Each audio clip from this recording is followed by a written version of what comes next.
अस्सलाम वालेकुम students, all will be fine. आज हम पढ़ेंगे क्लास 7 एक्सरसाइज 15.4 का क्वेश्चन नंबर 3। लेक्चर स्टार्ट करने से पहले आप चैनल को सब्सक्राइब करें और बेल आइकन पर क्लिक करें ताकि नेक्स्ट आने वाले लेक्चर की नोटिफिकेशन आपको मिल सके। आज हम पढ़ेंगे question number 3। Two fair dice were rolled, find the probability of getting.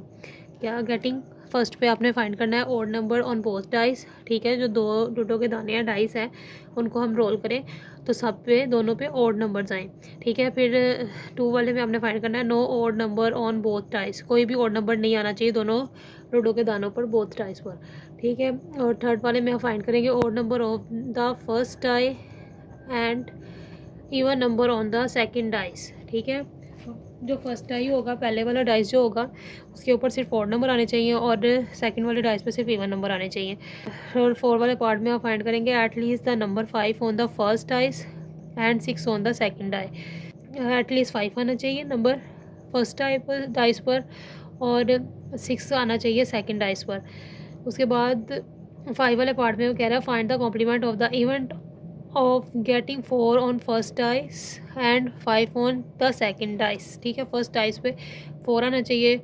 ठीक है, कॉम्प्लीमेंट आपने फाइंड करना है और 5 आना चाहिए सेकंड डाइस पे और इसका आपने कॉम्प्लीमेंट फाइंड करना है। ठीक है, तो हमारे पास यहाँ पे जो 2 डाइस होते हैं, जब हमें 2 दिए होते हैं तो इसकी सैम्पल स्पेस इस तरीके से बनती है। ठीक है, कैसे बनती है, हम यहाँ पे 1 2 3 4 5 6 लिख लेते हैं और ऊपर भी हमें एक रो में 1 2 3 4 5 6 लिख लेते हैं। ठीक है, उसके बाद हम इसकी लाइंस वगैरह लगा लिए।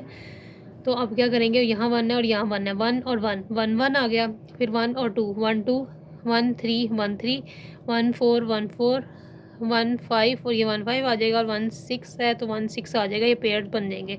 इसी तरह 2 1 2 2 2 3 2 4 2 5 और 2 6, तो ये हमारे पास पूरी रो आ जाएगी। उसके बाद 3 1 3 2 3 3 3 4 3 5 और 3 6, तो ये पूरी रो आ जाएगी। इसी तरह 4 1 4 2 4 3 4 4 4 5 और 4 6 लेंगे तो आपके पास ये पूरी रो आ जाएगी। इसी तरह आप 5 के साथ लेंगे और इसी तरह आप 6 के साथ लेंगे तो आपके पास ये पूरे जो सैम्पल्स हैं ना, जब आप काउंट करेंगे 1 2 3 4 5 6 7 8 9 10 11 12 13 14 15 16 17 18 19 20 21 22 23 24 25 26 27 28 29 30 31 32 33 34 35 और 36 पूरे सैम्पल्स बनेंगे। तो हम लिखेंगे एन एस इक्वल टू 36। ठीक है, नंबर ऑफ सैम्पल स्पेस हमारे पास कितने 36 आ गए हैं। अब हम बारी बारी इनको सॉल्व करेंगे। पहले हम फर्स्ट वाला सॉल्व करेंगे। ठीक है, तो यहाँ पे जो फर्स्ट वाला इसमें कह रहा है odd numbers on both dice, दोनों डाइस पर जो है वो ओड नंबर्स आने चाहिए। तो हमने लेट कर लिया A be the event of getting odd numbers on both sides. तो ए इक्वल कैसे पता चलेगा, यहाँ पे देखें 1 1 हमारे पास ओड नंबर होता है। ठीक है, तो 1 1 हमने यहाँ राइट कर लिया, दोनों पे, इस पर भी 1 है इस पर भी 1 है, पहले वाले पे भी और दूसरे वाले पर भी। ठीक है, ओड नंबर आ गए। फिर इसी तरह से दोनों पे ओड होने चाहिए, जैसे 1 और 3 दोनों ओड है तो यहाँ पे 1 और 3 आ गया, दोनों पे ओड आ रहा है। उसके बाद 1 और 5 दोनों पे ओड आ रहा है। उसके बाद 3 और 1 दोनों पे ओड आ रहा है, क्योंकि 2 सब में इवन है तो ये वाले हम नहीं लेंगे। इसी तरह 3 और 3 ओड नंबर है तो वो आ गया। उसके बाद 3 और 5 ओड नंबर है तो ये आ जाएगा। उसके बाद हमारे पास 5 और 1 ओड नंबर है, ये आ जाएंगे। दोनों के ऊपर दोनों नंबर जो हैं वो ओड हैं और 5 और 3 ओड है और 5 और 5 यहाँ पे हमारे पास ओड नंबर्स हैं, तो यहाँ हम इनको राइट कर लेंगे। ठीक है, ओड नंबर्स क्या होते हैं, जो 2 के टेबल पर डिवाइड नहीं होते हैं, हम उनको ऑड नंबर्स कहते हैं। ठीक है, तो यहाँ पे हमारे पास कितने पेयर आ गए हैं, 1 2 3 4 5 6 7 8 9, तो एन ए हमारे पास नंबर ऑफ़ ए के सैम्पल्स 9 आ गए हैं। तो प्रोबेबिलिटी ऑफ ए किसके इक्वल होती है, N A over N S हमारा क्या था 36, तो वो 36 आ गया और एन ए यहाँ पे 9 आया। 9 ऊपर लिखें, कटिंग करेंगे, 4 1 9 1 ज़ा 9 9 4 ज़ा 36, तो 1/4 जो होगा प्रोबेबिलिटी ऑफ ए आ जाएगी। इसके बाद नंबर 2 पे फाइंड करेंगे no odd numbers on both dice, तो लेट करेंगे B the event of getting no odd number on both sides. ठीक है, बी को हमने लेट कर लिया no both odd numbers on both sides. ठीक है, तो बी इक्वल दोनों डाइस के ऊपर हमारे पास ऑड नंबर नहीं होना चाहिए। ठीक है, कौन से नंबर होने चाहिए दोनों पर, जो 2 के टेबल पर डिवाइड होते हैं। ठीक है, तो यहाँ पे आप देखें जो सारों में आ रहा है हमारे पास, यहाँ पे 2 और 2 इवन नंबर है, 2 के टेबल पे दोनों जाते हैं, तो यहाँ पे ये हमारे पास आ गया इवन नंबर, जो कि 2 ऑड नंबर इसमें कोई भी शामिल नहीं है।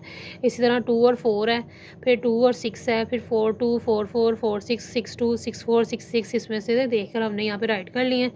हमारे पास एन बी क्या बन गया, नंबर ऑफ बी के सैंपल्स कितने हैं, 1 2 3 4 5 6 7 8 9, 9 सैंपल्स आए हैं तो 9 आ गया। Probability of B equal to N B over N S, N B हमारे पास 9 है और एन एस हमारे पास 36 है, ठीक है।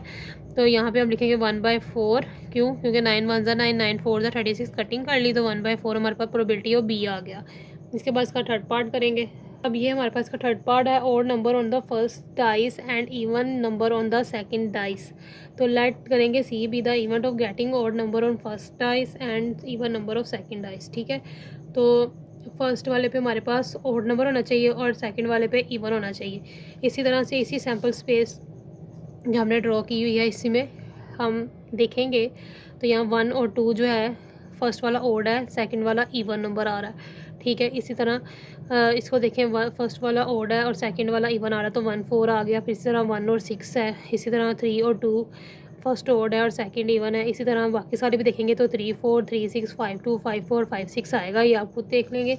तो यहाँ पे देखें हमारे पास नंबर ऑफ़ सी के सैंपल्स कितने हैं, 1 2 3 4 5 6 7 8 9, 9 आ गए। तो पी सी प्रोबेबिलिटी ऑफ सी जो है इक्वल होती है एन सी और एन एस के, ठीक है। तो यहाँ पे एन सी हमारे पास 9 है, यहाँ अप्लाई कर देंगे। N S number of samples पे 36 है, कटिंग करेंगे 9 1 ज़ा 9 9 4 ज़ा 36, तो 1/4 प्रोबेबिलिटी ऑफ सी हमारे पास आ जाएगी। ये इसका आंसर आ गया। इसके बाद हम इसका पार्ट नंबर 4 सॉल्व करेंगे। At least the number 5 on the first dice and 6 on the second dice, ठीक है।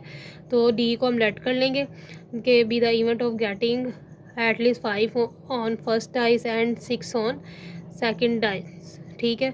तो यहाँ पे अब हम देखेंगे, जैसे हमारे पास यहाँ पे 1 और 6 आ रहा है, ठीक है।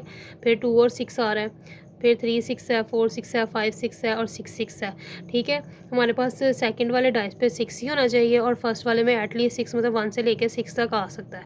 तो ये सारी हमारे पास जो है वो सैंपल्स यहाँ पर आ जाएंगे। इसको हम काउंट करेंगे कितने सैंपल्स हैं, तो 1 2 3 4 5 6 हैं, ठीक है। तो एन डी हमारे पास 6 आ गया। Probability of D equal to N D over N S, तो एन डी 6 है और एन एस 36, कटिंग करेंगे 6 1 ज़ा 6 6 6 ज़ा 36, तो 1/6 प्रोबेबिलिटी ऑफ डी हमारे पास आ जाएगी। ये इसका पार्ट नंबर 5 है। Find the complement of the event of getting 4 on first dice and 5 on the second dice, ठीक है। लेट ई कर लिया, be the event of not getting 4 on first dice and 5 on second dice, ठीक है। तो ये हमारे पास पूरी सैम्पल स्पेस आती है हमारी, वैसे ही हमने इसको तो ये हमारी पूरी सैंपल स्पेस आती है, वैसे ही हमने इसको राइट कर लिया। एन ई हमारे पास 25 आ गया। Probability of E equal to N E over N S, ऊपर 25 लिखेंगे, नीचे 36 आ गया, ठीक है। तो प्रोबेबिलिटी ऑफ ई का कॉम्प्लीमेंट हमने फाइंड करना है, क्योंकि हमें यहाँ कॉम्प्लीमेंट कहा गया था, इक्वल होता है 1 माइनस प्रोबेबिलिटी ऑफ ई के 1 एज इट इज़ माइनस भी as it is 25 over 36 E probability of E की जगह पे अप्लाई होगा, ठीक है। एलसीएम लेंगे, 36 नीचे आ जाएगा, यहाँ पे भी 36 माइनस 25, एलसीएम आपको लेना आता है, आप खुद ले सकते हैं। माइनस करेंगे तो 11 ओवर 36 हमारे पास बच जाएगा। तो प्रोबेबिलिटी ऑफ ई का कॉम्प्लीमेंट 11 ओवर 36 आएगा। तो ये इसका आंसर होगा।